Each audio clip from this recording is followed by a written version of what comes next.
The purpose of this podcast is to help listeners find ways to improve their emotional health. First of all, I encourage people to try not to compare themselves to someone else. That's always going to be a losing battle. You're never going to feel fulfilled. You're never going to feel great if you always put yourself out there and compare yourself to others. So please try to avoid that. Another good tip, try to help others where you can and when you can. I remember I had talked to a psychologist after Hurricane Harvey. He and I were getting out there and helping people during the recovery and rebuild process. He said something really interesting while we were tearing up the floorboards at a house that had been flooded, but he said something interesting. He said the best cure for depression is to get out there and help somebody you don't even know. I think it's about just being selfless and doing something out of the goodness of your heart. So, that's a good tip right there. And with that, try not to be vengeful. If there's something keeping you from being happy or being who you want to be, or maybe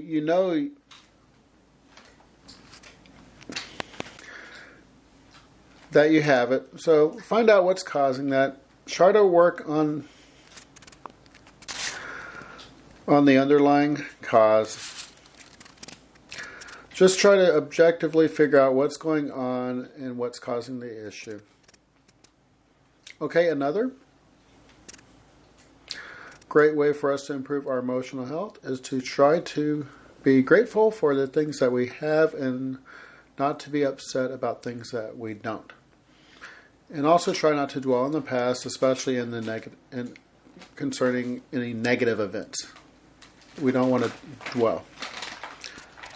Especially negative events which you really had no control over. Another tip to improve emotional health is try to get out there and do more active things. Get out there and exercise, run, swim, learn something new. I prefer you do that over passive things like, sitting at home and just watching television or playing on the internet. Okay, some other good ideas on how to improve our emotional health would be for me to put it this way. When I am sad or happy or excited, I say that's what I am. Like this, I am sad, I am happy, I am excited. But the fact is, I am not sad. I am me, and sad is just passing through me. I don't think it's possible to control my emotions, in particular, because when I try to exert control over something, I'm giving it my full attention, which tends to make it bigger and stronger. It's hard to conquer anything if the strength and grit it's using to overpower me is the one that I keep giving it. Another tip to help would be to not identify with your emotions. Learn to make a distinction between what I feel and me. As I separate who I am from what I feel, I start to become a witness to my feelings. Instead of getting all tangled up in them, I recognize them as something powerful but transitory. This makes it more plausible for feelings to move through me. So, for example, say, "Hello, anger. You rock me to my core, but long after you sweep through me, I will still be here. I'm going to outlast you because you are not who I am." Okay, I hope that brought some benefit to you. I'd like to share, in closing, 10 simple things you can do to get better at controlling your emotions. First is take deep breaths. When you feel like you're out of control, stop and take deep breaths for a minute. 2, meditate. Practice meditation for 10 to 20 minutes every day. It helps build awareness and control over your mind and emotions. Number 3, acknowledge how you feel. Don't try to block and suppress how you feel. Instead, acknowledge it. Then choose your reaction with logic, with your desired outcome in mind. 4, ask better questions.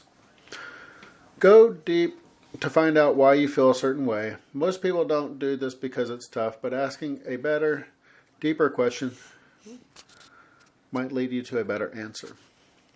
5. Pretend to be great. Smile, dance, and move as if you're feeling amazing. The relationship between emotions and movements is two-way. Empowering movements will cheer you up. 6. Exercise. Make exercising a regular habit of your life as it helps brighten your mood and put you in a more positive mental state. 7. Talk to people. Communicate with people who have similar experiences to get reference on how to handle your emotions. Communicate with people you're angry or upset with to gain perspectives that you might have missed. 8. Reflect on what happened. Look back at the past experiences where your emotions got out of control when you're feeling calm. Reflect and reassess what and how you could do better next time. Number 9, learn from your emotions and move on. Emotions are signals that tell us something needs to change. Listen to them, learn from them, and move on. Number 10, manage your sleep and diet. We can't think straight when we're tired. Get a good amount of sleep and stop eating things that are not good for you. Okay, I hope you enjoyed this podcast called Things We Can Do to Improve Our Emotional Health. Please like and subscribe. Thank you very much.